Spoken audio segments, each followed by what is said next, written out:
Carlos Ugalde, director de Integralia Consultores. ¿Cómo estás, Luis Carlos? Qué gusto tenerte acá. Igualmente, Azucena, gracias por invitarme. Habíamos hablado ya, pero hace mucho que no nos veíamos en persona. Estamos ya a unos días de la elección el próximo domingo. ¿Qué ves, Luis Carlos? ¿Qué ven en Integralia respecto a los comicios de la próxima semana del domingo? Pues vemos cosas buenas y cosas preocupantes. Las cosas buenas es que creo yo que va a haber una tasa buena de participación. Guadalupe Tadei dice 70% más o menos. Bueno, eso sería una maravilla. Habrá que ver. La tasa de participación promedio de las últimas elecciones presidenciales ha sido del 62-63%.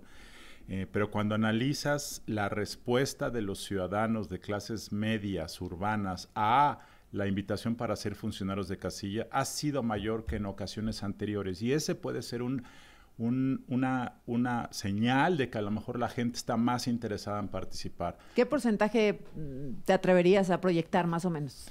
Si es de 65-66%, que significaría 2-3 millones más de votantes del promedio histórico, sería un gran resultado. Si se acerca a 68-69, sería algo para festejar independientemente de quién gane. Y esto es muy importante, Azucena, porque yo creo que el 3 de junio, si aquí en tu noticiario tú dices México bate récords históricos en participación, los pleitos de los políticos que van a haber ocurrido la noche anterior van a pasar a segundo plano. Ahora, el pleito también puede venir de la diferencia con que resulte ganadora la próxima presidenta, ¿no? Una es la participación importantísima y la otra es la diferencia entre el primero y el segundo lugar. Sí, y aquí debo decirte algo que tú has comentado aquí en este noticiario. Tenemos que entender que hay probablemente un sesgo muy severo en muchas encuestas publicadas. Es el sesgo del miedo, de que mucha gente no está diciendo la verdad por miedo a que le quiten los programas sociales.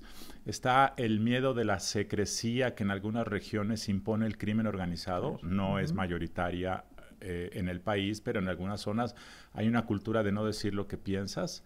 Y 3, está un sesgo comercial, que sí es cierto que el hecho de que Morena y el gobierno hayan contratado a muchas empresas de la industria genera inconsciente o conscientemente un sesgo de agradar a tu cliente. Y además de que algunas encuestas, hay que decirlo, pues sí venden los puntos de sus encuestas, no son todas. Entonces ya sabremos el 3 de junio quién le atinó, pero el hecho de que haya divergencias en este momento, de algunas que te dicen que la elección está a 3 puntos y otras a 25 puntos, alguien es incompetente o alguien es mentiroso. Y se tendrían que ir.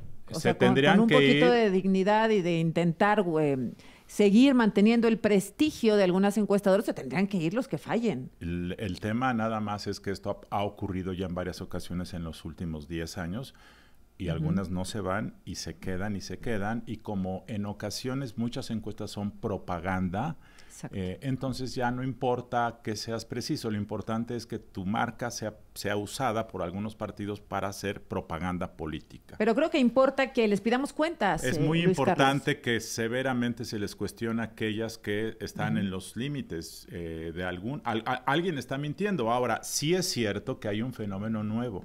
Nunca antes habíamos tenido un gobierno que estuviera promoviendo tanto la idea de que si no ganan, se van a perder los programas sociales, y nunca antes había habido 20,000 servidores de la nación que están en territorio. Una encuestadora me comentaba que hay un problema de sobreencuestación, no sé si ese es el término adecuado, pero se ha preguntado tanto a los habitantes del país por quién vas a votar que algunos están hartos o ya creen que hay un sistema de espías que están viendo de qué lado estás, y eso yo creo que sí está generando una cultura de ya no decir por quién vas a votar. Fíjate, yo noto, y seguramente, bueno, la gente, no sé si antes habríamos tenido un nivel de polarización como este. ¿Dónde lo noto, Luis Carlos? En que la gente que está a favor de Xóchitl Gálvez tiene miedo de decirlo públicamente, porque no sabes quién es tu interlocutor. Y entonces mucha gente teme agresiones o malas palabras o etcétera, ¿no? Hay un temor de verdad de reconocer que no se está de acuerdo con el presidente López Obrador, porque es tan popular que la gente que lo expone a veces tiene miedo de algún tipo de agresión verbal, digamos, pero algún tipo de agresión. Sí, esta es la elección más polarizada del México moderno, de la historia de México, y claramente también esto, por cierto, tiene un aspecto que desafortunadamente es positivo. Digo, no debería de ser por eso, pero yo creo que eso también va a hacer que haya más gente que salga a votar, porque como hay dos dos decisiones muy claras sobre el tablero. Eso hace que la gente diga de qué lado tienes que colocarte. Se abre como una cuestión de que estás a favor o en contra. Al final, López Obrador triunfó en su estrategia de polarizar y hacer de esta elección un referéndum. En realidad es una elección para ver si hay continuidad o cambio. Es decir, no hay lugar para terceros pasajeros, para matices, para una tercera vía como quería Movimiento Ciudadano, porque López Obrador se dedicó a polarizar un poco como lo quiso hacer Vicente Fox hace 18 años, sin tanta potencia y sin tanta efectividad. Así es. Ahora, tan es un referéndum respecto al gobierno del presidente que la propia candidata Claudia Sheinbaum le llama un segundo piso. Le llama un segundo piso porque ella misma sabe que en realidad quien está en la boleta es López Obrador. Y ella se ha mimetizado con López Obrador y ella ha repetido las cosas buenas y malas de López Obrador y ella lo ha defendido ante lo indefendible, sabiendo que en realidad quien está ahí es López Obrador, y yo creo que ella internamente se ha tenido que comer muchos sapos sonriendo y ya veremos si después de la elección, en caso de que ella ganara, si esos sapos se los va a sacar de la boca o se los va a tener que engullir completamente. Y digerirlos y hacerlos parte de su sistema. Parte de su sistema. Esa es una pregunta clave, sí. 65-66% de participación sería bueno, buenísimo 68-69%. Te preguntaba respecto a, ahora, ¿qué ves sobre los resultados? ¿Una elección muy abierta o una elección cerrada? Mira, yo creo que hace pocas semanas si tú veías el promedio de los encuestadores, decían que la elección estaba a 22 puntos. Nosotros en Integralia Consultores tenemos un seguimiento propio de encuestas públicas y algunas privadas, y nos daba 13 puntos hace una semana y media, 14 puntos. Es probable, pero no tenemos más información, que esto se cierre más. Es probable. Hay quienes piensan que va a estar arriba de 10. Yo en lo individual, intuitivamente, por las condiciones de la competencia, por lo que veo, por lo que escucho, siento que la elección va a terminar a menos de 10 puntos. Ahora, ¿de qué depende esto? Pues depende de dos variables. A favor de Sheinbaum. A favor de Sheinbaum es, por supuesto, lo más probable con la información del día de hoy. ¿De qué depende esto? De dos cosas. De la capacidad de movilización del gobierno y de Morena, que es mucha. Tienen 23 gobernadores, tienen los programas sociales, tienen 20,000 servidores de la nación y tienen un presidente popular. Y de la tasa de participación de clases medias urbanas. Claramente, si el gobierno es muy potente en sacar a movilizar a sus votantes y la inducción, coacción, movilización del voto es muy potente, pues sí pueden obtener una votación inesperada. Pero también está el factor de la tasa de participación electoral, que si te sube mucho, eso balancea. ¿De qué lado va a estar? Es algo que no puedes conocer en este momento. Ahora, ¿no le das ningún crédito a la movilización de PRI y de PAN? No, sí la tienen. ¿La perdieron o la tienen o no? No, sí la tienen. La tienen en algunas zonas del país, tienen estructuras que siguen funcionando. Pero lo que estoy diciendo es que frente al monstruo operativo, clientelar, de programas sociales, de gobernadores que tienen, claramente qué tan efectivo va a ser eso versus qué tan efectiva va a ser la participación de clases medias urbanas. Yo creo que ese es el tema nodal. En la Ciudad de México, por ejemplo, las encuestas muestran que hay una elección cerrada. Mira, acaba de decir, perdóname, el presidente, dice, más que una elección lo del domingo es un referéndum. ¿Tenemos ese audio del presidente? A ver, me dicen y lo ponemos ahora que regresemos del corte, por favor, porque justo lo acabas de decir, doctor, y el presidente lo asume. Así, dice AMLO, recuerda que el miércoles terminan las campañas, que es tan intensa la actividad política y que hay que esperar y tenerle confianza al pueblo. Sigue hablando además del tema electoral, no importa. Déjame regresar, Luis Carlos, después del corte para escuchar lo que dijo el presidente y que me cuentes también cómo ves el tema del Congreso. Que importa mucho y creo que aquí el doctor Luis Carlos Ugalde, aquí con nosotros en Grupo Fórmula, director de Integralia Consultores. Luis Carlos, tú decías hace un momentito que la elección del 2 de junio es un referéndum del gobierno del presidente López Obrador, y escuchemos lo que acaba de decir justamente el presidente. Ya el día 2, ya son las elecciones. Y a ver, ¿funcionó la guerra sucia? Eso es lo que vamos a ver. Es como un plebiscito, un referéndum, una gran consulta. ¿Funciona la guerra sucia? Son determinantes en una elección los medios de información, y en especial de manipulación? ¿Qué tanto influye? Por eso es interesante, o sea, todo lo que estamos viviendo. Bueno, nos faltó la parte justo que había solicitado, la del referéndum. En fin, eso es lo que dice el presidente, que más que una elección es un referéndum. ¿Ah, sí lo dijo?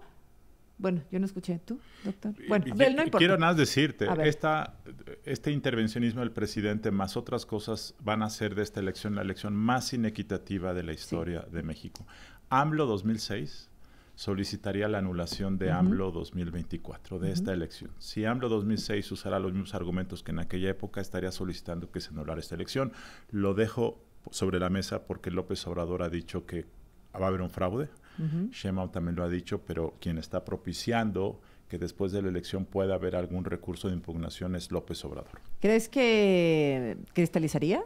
Es decir, si la elección quedara muy cerrada a menos de 5 puntos, claramente que todo el intervencionismo de López Obrador sería un factor para que la oposición, igual que López Obrador lo hizo en 2006, solicitaran la nulidad de la elección. Todos los antecedentes de denuncias, amonestaciones al presidente, llamados de atención, pues serían importantes, ¿no? Post la jornada electoral del 2 de junio. Todo el expediente de más de 30 medidas cautelares en contra del presidente, más el hecho de que las campañas empezaron antes de tiempo, más los gastos excesivos serían elementos de esto, por supuesto. Oye, Luis Carlos, se habla de muchos riesgos del crimen organizado, del dinero, ya lo sabes, del dinero del gobierno, de programas sociales. El INE, tú que fuiste presidente del INE, ¿qué ves en el instituto? ¿Ves algún tipo de riesgo?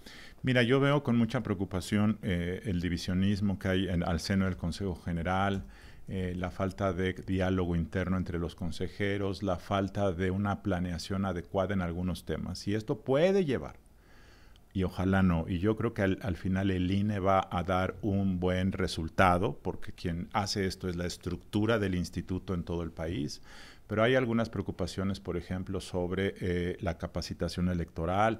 En los últimos meses, más de 14,000 capacitadores renunciaron y han tenido que ser reemplazados.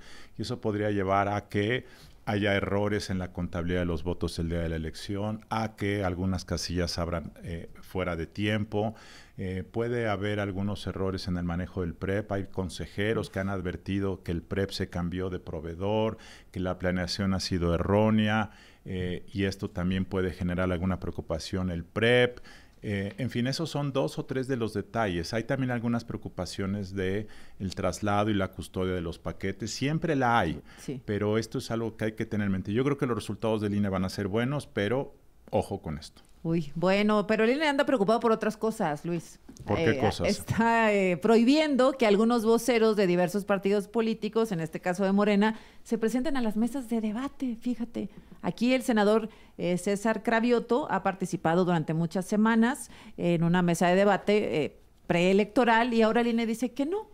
¿Habíamos visto algo así? O sea, a mí me parece un exceso, la verdad, porque creo que las mesas que tú haces aquí, que se hacen en otros programas de radio, pues tienen representantes de todos los de las candidaturas principales. Entonces, me parece que eso no es un exceso limitar eso, porque además, pues tú no estás cobrándoles para que vengan aquí, los estás invitando. Ni pagando ni cobrando. Me parece un exceso, sin duda. Bueno, doctor Luis Carlos Ugalde, pues muchas gracias. Muchas gracias. Ojalá que el domingo podamos hablar, una llamadita durante la jornada para ver cómo se va desarrollando y siempre es muy importante escuchar tus puntos de vista. Gracias, Azucena. Te agradezco mucho, el doctor Luis Carlos Ugalde.